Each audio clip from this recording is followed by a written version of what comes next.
What's going on, Cantina patrons? He's Darth Paul, I'm Padawan Dave. And welcome to the Mudhorn Cantina.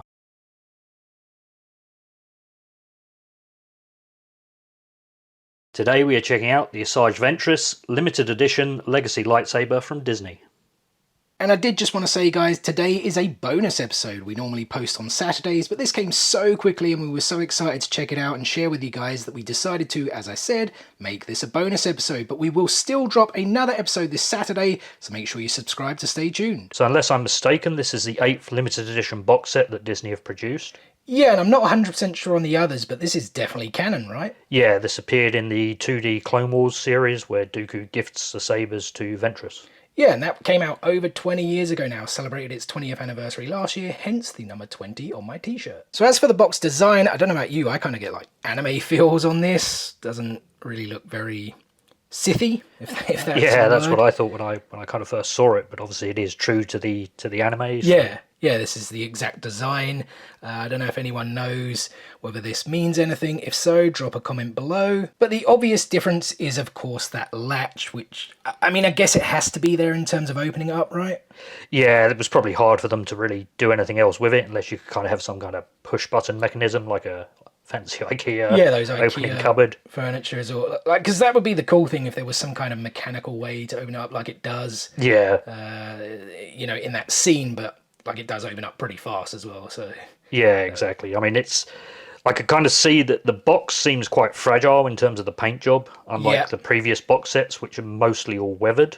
Yeah, There's already a few marks and scrapes on this. Yeah, if you guys can kind of see a few little things there. There's one kind of over there, because it almost feels like maybe not like a car wrap, but some kind of painted wrap on there as opposed to the others. Yeah, exactly. And I definitely think this kind of top panel, I think the hinge is slightly set back more than the others, so I don't know if you can see that indent there. It's kind of sitting further into the box. Yeah, I don't know if like you can probably hear that, like my finger's now kind of getting stuck, which...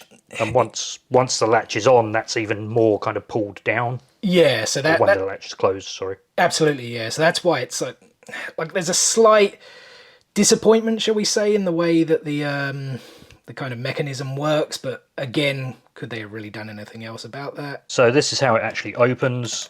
You'll undo the clasp and then kind of lift it up, and the pieces kind of unfold, obviously all on their own hinges. Yeah, and I think, didn't you say we got some damage somewhere? I think we noticed. Yeah, I think in one of actually on this top one, again, I think because of how this sits, it's not kind of, when this side closes, they're kind of touching and it's kind of rubbing against it. So it is a little bit of a disappointment for sure. Nothing too big though, I suppose. At least it's on the inside. Yeah. And definitely the design, like once it's opened up, it certainly looks pretty cool. Although you can't see the sabers at the moment, because first off, we do have the certificate of authenticity, where we have number 4,253 out of 4,500.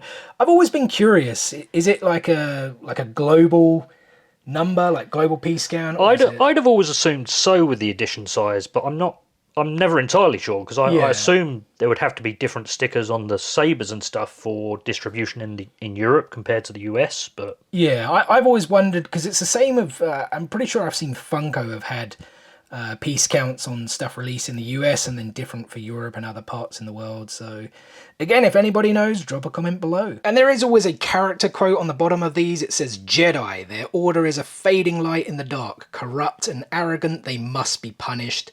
The Jedi shall fall." So underneath, of course, are the sabers. Yeah, it's got, like, this is very much Sithy for me, again, to use that word, that kind of red. Yeah, the red velvet. Yeah, that really adds to it for me. Yeah, and of course these bits are just like protection bits, I think, right? For yeah, there's just an extra bit of packaging in there, just so they don't, obviously, I guess, move about in transit. Yeah, so that's kind of how it would look, or did look, I should say, in the Clone Wars. This kind of curved design, which was it you someone was telling me that the Disney parks ones, they were always like a bit bigger than they should be, or something like that? Yeah, I think it's usually a kind of concern with these sort of ones where they're very, very thick, very long, and obviously a lot of the more kind of I don't know what's the term, not really second market, is it, or unofficial? Yeah, the unlicensed. Yeah, are like a lot more condensed, like the NeoPixel ones that have like can hold a much thinner blade. They can attach. But those are still to be used more for like cosplaying and actual like saber jewels and things like this. Whereas, yeah, some of them, but some of them do actually get quite pricey as well. Yeah, but these are more, you would say, like display pieces, really. So. Yeah, there's something to me is kind of having the kind of limited edition official release. But I know these aren't everybody's cup of tea. A lot of people will pass on them. But I think that like the size of them as well, kind of like it maybe, I don't know if overemphasize is the right word to use, but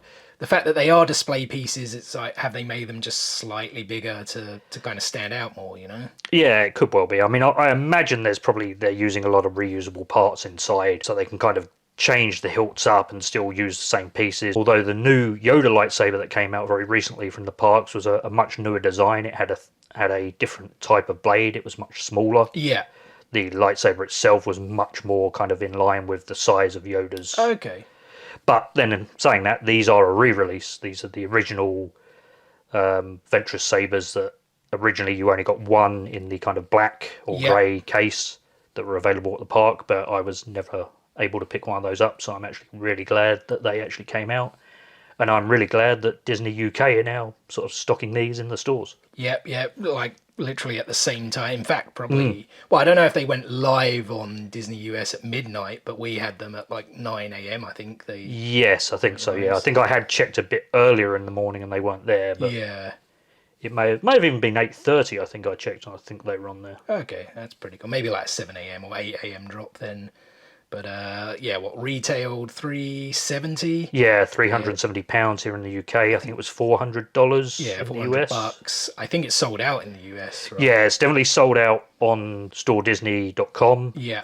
Whether or not they still have any in the parks, I don't know. But these are still available on shopdisney.co.uk. Like as of today. Yeah, you did check. As a film. Okay. Yep. Literally an hour ago, I had a look. They're still there. So these do actually have quite a bit of weight to them. Yeah, that curved hilt as well. I guess, like, did Dooku have a say in the design? Because his were curved as well. Yeah, right? exactly. That kind of iconic kind of a curved hilt, which I think was obviously the first time we'd ever seen it. And these are probably the only second I can't. I've kind of always wondered, are they, like, very practical, though, but, like in battle, you know? Yeah, I mean, if I recall, Christopher Lee obviously was a fencer, so I think he had some input on the design of his saber from memory, but I could be completely quoting somebody who was wrong. But yeah, because I would say, like, and to be fair, it's not just Star Wars. I think it's anything sci-fi. They always go a bit design heavy on weapons and armor and things. It's really to look cool and look great, as opposed to being sort of like practical in our own sort of real life world, right? So let's get a blade popped in. What's this thing called? Like the cap, ring? Yeah, pop it out. And not to forget the second one. And boom. There you have it. Yeah. Again, a nice, like, different sound. I mean, I personally have never watched that 2003 Clone Wars 2D animated, but it's been a while since I watched the Clone Wars as well, so I'm assuming the sound is, like, accurate, screen accurate, if we put it that way. I think so, yeah. It's definitely like that kind of low humming, crackling noise that you kind of get from the Sith. Now, I have put shorter blades in these. These are the 26-inch, I think it is. 26, 28? And 26, I think. I think, again, any time we show off lightsabers, the obviously the lights we have in here provide a bit more of a shine. They are a nice, vibrant red, whereas I'd kind of say they look a bit more of like an orangey red here on camera. But yeah, definitely a nice, vibrant red. In fact, you know what? Let's actually switch the lights off. If I reach over, you can kind of see that a little bit more. And if we actually switch that one off, you know what? Again, they kind of look a bit more kind of yellowy, orangey in the dark. But I can definitely assure you they are a nice, vibrant red. And the set does include this coupler piece so that you can actually attach them and make them a double-bladed lightsaber. Comes with a pretty hefty Allen key or Allen wrench.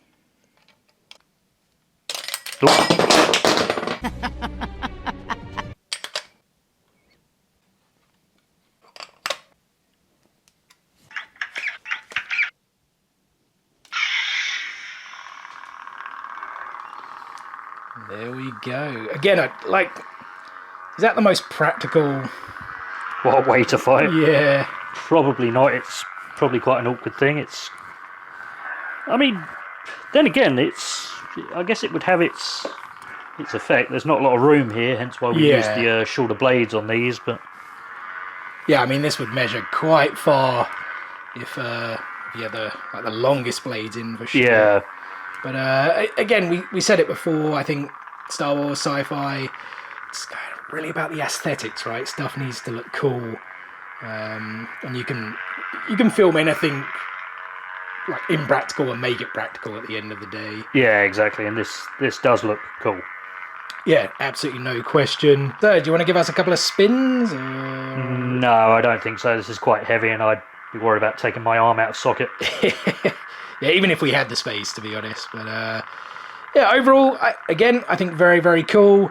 Love the lightsabers. I guess we'll see which one comes next. And well, there we go, guys. That is the Asajj Ventress Limited Edition Legacy Lightsaber box. I think the general consensus from us here on the Mudhorn Cantina, the mechanism, a little bit disappointing to open and close the box, but you know what, the design of the box itself, the lightsabers, absolutely cool, but let us know what you guys think in the comment section below. And well guys, that brings us to the close of today's episode. We really do appreciate you taking time out of your day to spend with us here on the Mudhorn Cantina. We hope you did enjoy the video. If so, make sure you give us a thumbs up. As I said, our regular Saturday episode will still be dropping. This was just a bonus episode, so make sure you stay tuned for that.